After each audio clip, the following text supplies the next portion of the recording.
네, 정치여담야담. 오늘은 성치훈 전 민주당 정책위 부의장, 김기영 국민의힘 미디어 대변인, SBS 최선호 논설위원과 함께하겠습니다. 세 분 어서 오세요. 안녕하세요. 안녕하십니까. 네, 재판과 특검 조사에 모두 불출석해오던 윤석열 전 대통령이 85일 만에 법정의 모습을 드러냈습니다. 체포영장 집행 방해 등의 혐의로 내란 특검이 추가로 기소한 사건의 첫 재판이었는데요. 법원이 중개 신청을 받아들이면서 재판을 받는 윤 전 대통령의 모습도 모두에 잠깐 공개가 됐습니다. 그 모습 잠깐 보고 가겠습니다. 자, 먼저 성치훈 부의장, 윤 전 대통령 모습 화면 주시죠. 예, 윤 전 대통령이 지금 상당히 수척한 모습에 머리가 센 초췌해진 모습이에요. 어떤 느낌이 드셨습니까? 일단 염색을 못하셔서 머리가 좀 희끗희끗해지신 것 같고 살이 엄청 많이 빠지신 것 같네요. 그래서 수척해지셨다기보다 저는 제가 봤을 때는 건강해 보이신다라는 생각이 들고요. 저는 윤석열 전 대통령의 국정 운영도 비판을 했었고 그리고 탄핵도 찬성을 했었고 그리고 지금 재판을 받고 있는 내란 혐의와 관련돼서도 아주 중한 엄중한 심판을 받아야 된다고 생각합니다만 그럼에도 저분이 건강하게 기원합니다. 그렇기 때문에 건강한 모습을 보여준 것에 대해서 이왕 이렇게 건강하게 되신 거 재판에 좀 성실하게 임했으면 좋겠다. 이번에는 재판에 나오긴 했습니다만 11번 연속 불출석하면서 재판에 상당히 불성실한 모습을 보이고 계시기 때문에 일반 국민들로 하여금 그냥 피의자가 되더라도 재판을 받고 싶지 않으면 안 받아도 되는 건가? 라는 생각을 할 수 있게 하는 모습이거든요. 그렇기 때문에 건강해지시는 만큼 좀 적극적인 재판 참여를 해주시길 바란다는 말씀 덧붙이고 싶습니다. 네, 자, 김기영 대변인은 직접 이 대통령실에서 윤석열 대통령을 보좌했던 입장에서 좀 마음이 착잡할 텐데, 자, 오늘 수척해진 모습뿐만 아니라 넥타이도 바뀌었습니다. 안 했어요. 지난번까지는 모든 재판에 주로 국민의힘 상징 색깔인 빨간 넥타이를 했었는데요. 그러니까 대통령이 평상시에 대통령이 될 때 즐겨 매던 넥타이 색깔은 빨간색이 아닙니다. 하늘색을 주로 맸고 다만 이제 중요한 메시지를 낼 때 그런 경우에는 이제 빨간색을 냈는데요. 특히 여름에도 내내 빨간색 넥타이를 매고 있었는데 오늘 노태이로 놨다는 부분에 있어서 일정 부분 뭐 메시지라는 것들을 우리가 해석할 수도 있겠지만 제가 볼 때는 지금 당내 이 지도부가 윤석열 전 대통령 관련해서 면회도 가겠다는 거 아닙니까? 그렇다면 지금 당원은 아니지만 국민의힘 관계를 일부러 넥타이를 매지 암으로써 자기가 선을 긋고자 하는 그런 의도는 없는 것 같습니다.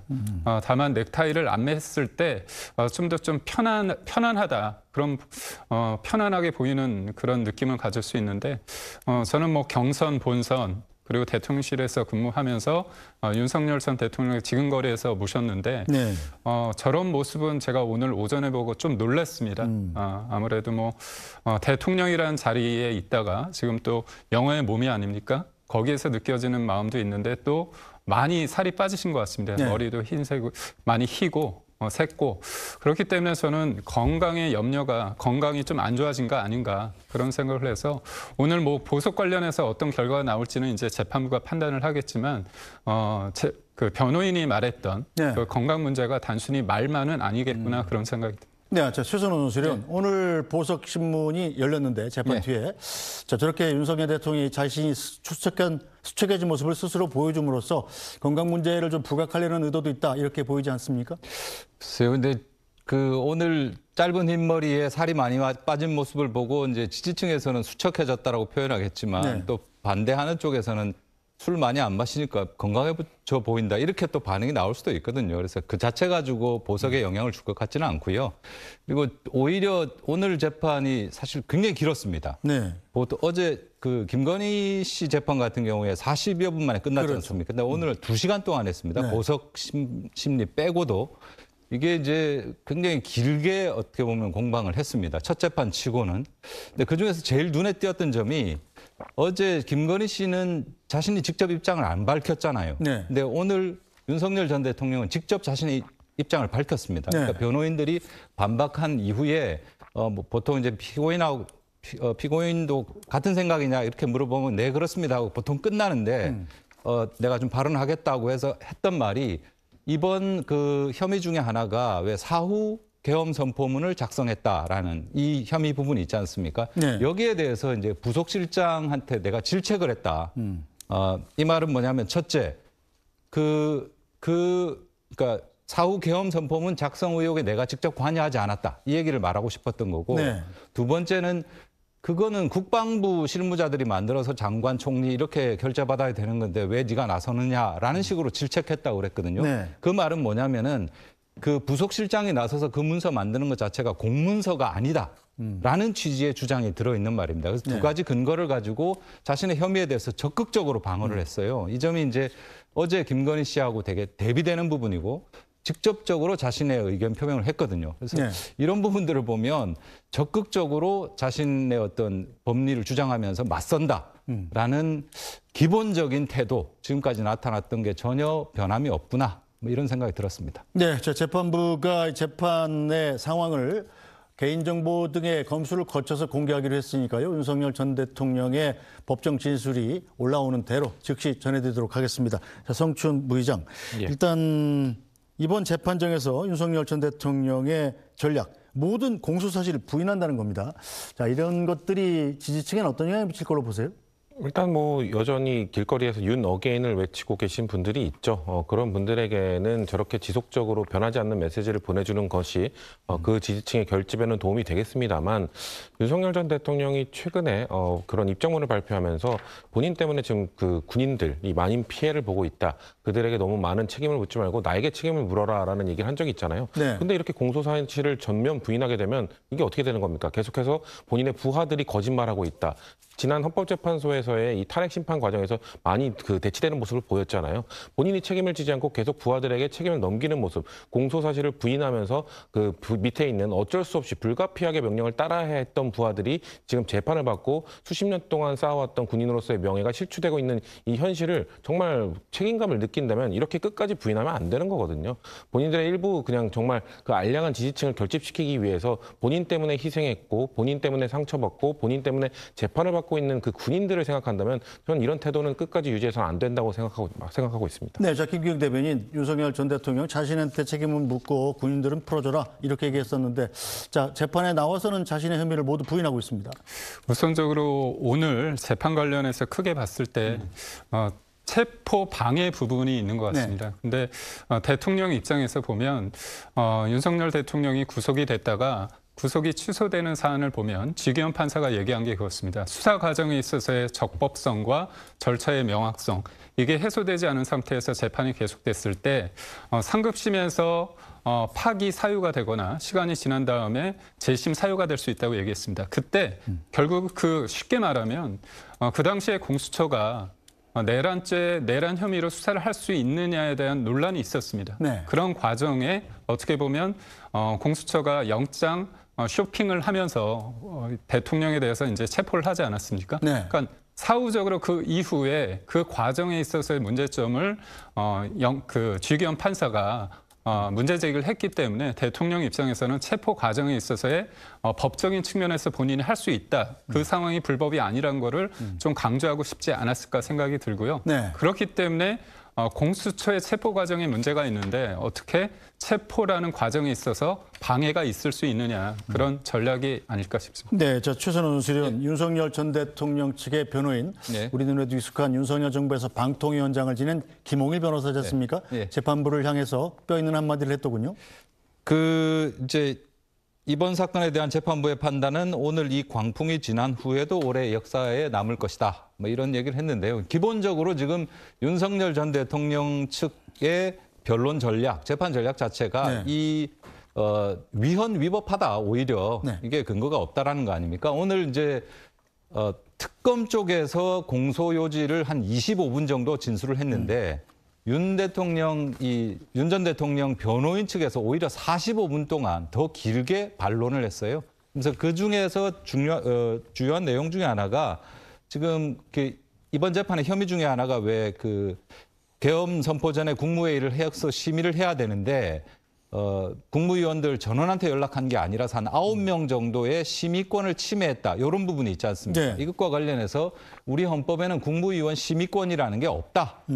그러니까 이 말은 결국은 없는 심의권을 어떻게 침해하느냐. 네. 그래서 위헌 위법하다, 이 주장을 계속하고 있거든요. 그러니까 뭐 그 연장선에서 나온 발언이다, 이렇게 보입니다. 네, 자, 성춘 부의장, 오늘 재판 초반에 재판장이 절차에 따라서 당사자 신원 확인한 뒤에 국민 참여 재판을 원하지 않느냐 이렇게 물었더니 윤석열 대통령이 그렇다 원하지 않는다라고 표시를 했다고 그래요.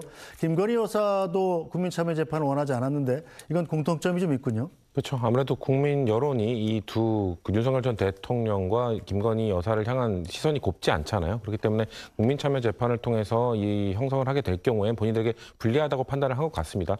저는 그럼에도 불구하고 이 국민 참여 재판은 사실 피의자가 이렇게 거부하면 할 수는 없습니다만 오늘 재판이 이렇게 그 추후 공개가 되는 것처럼 앞으로의 이 내란 관련 재판은 계속 공개되어야 된다고 생각합니다. 국민들이 그거에 대해서 국민 참여 재판 형식으로 참여하지는 않더라도 국민들이 재판 과정을 다 지켜보면서 주권자로서 본인들이 선출했던 대통령이 어떤 것 때문에 어떤 죄를 저질렀고 어떤 것 때문에 파면당했고 어떤 것들이 이 민주주의의 근간을 흔들고 있는지에 대해서 명확히 저는 배우셔야 된다고 생각하기 때문에 국민참여재판을 안 하더라도 공개는 계속 되어야 된다는 주장을 하고 싶습니다. 네, 김기영 대변인.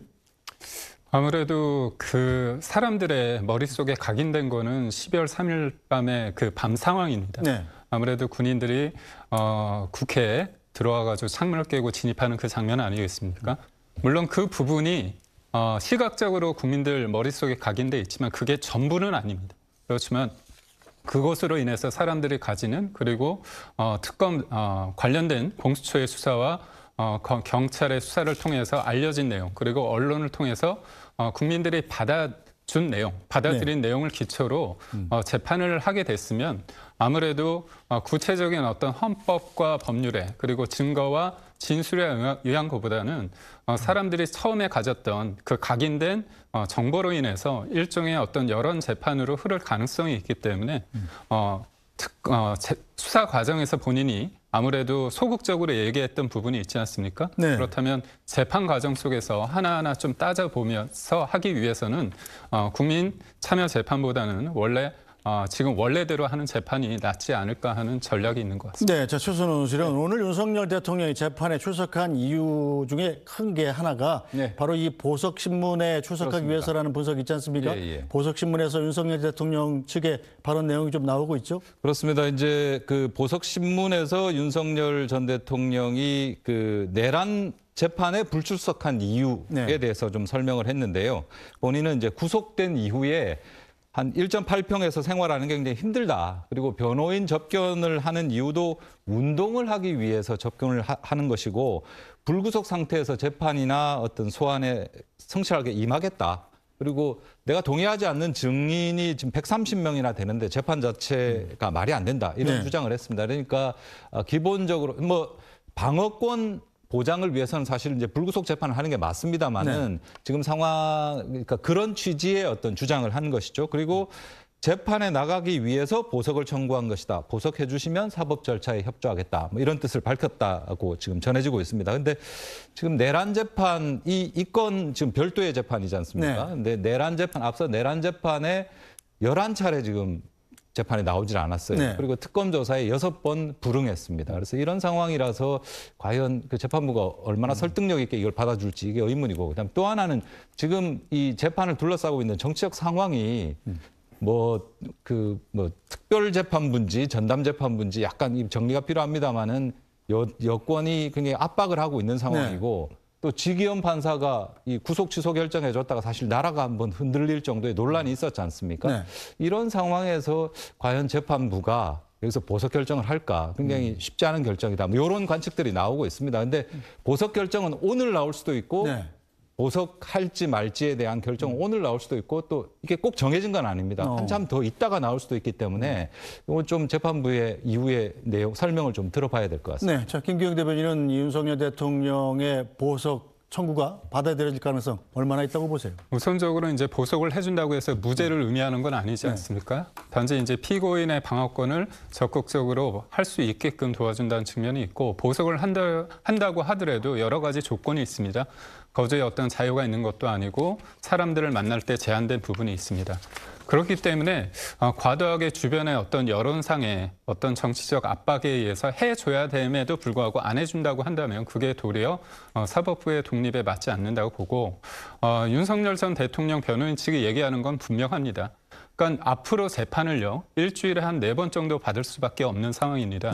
그렇다면 구속이 된 상태에서 본인의 어떤 방어권을 제대로 행사할 수 있느냐의 부분에 대해서는 그냥 냉정하게 봤을 때 좀 힘들다는 게 통상의 상식이라고 봅니다. 두 번째는 오늘 우리가 영상으로 봤지만 대통령의 체중이 많이 빠졌습니다. 그리고 당뇨를 앓고 있고 또 시력도 많이 안 좋다는 얘기가 있기 때문에 재판부가 대통령 윤석열 전 대통령의 건강 상태를 객관적으로 봤을 때 그게 맞다고 한다면 치료와 피고인의 방어권 보장을 위해서 전 보석을 할 수도 있지 않을까 싶습니다. 네, 민주당은 절대 보석을 허락해서는 안 된다는 입장이죠. 그렇죠. 해주지 않을 거라고 믿습니다. 왜냐하면은 사실 구속이 될 때도 증거인멸의 우려가 가장 큰 부분이었고요. 그러니까 윤석열 전 대통령이 전직 대통령입니다만 여전히 길거리에서 윤 어게인을 외치는 세력도 있고 그리고 여전히 그 제1야당이 국민의힘 내부에서도 윤석열 전 대통령의 파면은 잘못된 것이다라고 공공연하게 말하는 최고위원도 있습니다. 그런 상황 속에서 그 윤석열 전 대통령이 풀려난다? 그러면은 밖에 있는 실질적 힘을 갖고 있는 사람들과 결탁해서 뭐 여러 증인들에게 압력을 가할 수 있는 그리고 입을 맞출 수 있는 충분한 가능성이 존재하거든요. 그렇기 때문에 절대로 보석은 받아들여지면 안 된다고 생각을 하고요. 피의자의 방어권은 충분히 보장되고 있다. 지금 윤석열 전 대통령은 거의 매일같이 변호인 접견을 하고 있고 거의 하루 종일 변호인 접견을 하고 있는 걸로 알려지고 있는 상황이기 때문에 충분하게 변호인들을 통해서 방어권을 행사할 수 있다라는 말씀 드리겠습니다. 알겠습니다. 자, 윤석열 전 대통령 재판에 대한 법적인 쟁점들은 잠시 뒤 3시에 전문가와 함께 더 자세히 짚어보겠습니다.